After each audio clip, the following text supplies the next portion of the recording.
Hello everyone. So ఇక్కడ కనిపిస్తున్నాయి వంకాయలు, చిక్కుడుకాయలు. సో ఈ పచ్చిమిరకాయలు ఇంకా ఉన్నాయి. పచ్చిమిరకాయలు పచ్చిమిరకాయలు అయితే ఇచ్చేయలేదు, బట్ ఇదిగోండి చిక్కుడుకాయలు.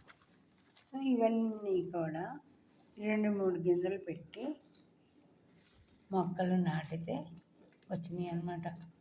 అది నేను స్వయంగా నీళ్ళు పెట్టి పెంచి పోషించిన చిక్కుడు పాలు.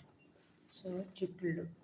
సో ఎవరికైనా నేను యాక్చువల్లీ గింజ మొదలకుండానే తీస్తాను, అప్పుడే బాగుంటాయి. చాలామంది గింజలతో చేస్తారు.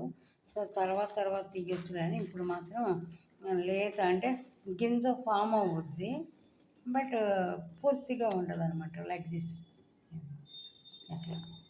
సో ఎవరికైనా కావాలి అంటే కనుక మెసేజ్ పెట్టండి. ఒక పావు కావాలో 6 కావాలో, సో నేను అందరికీ కూడా ఇస్తాను. Okay, thank you.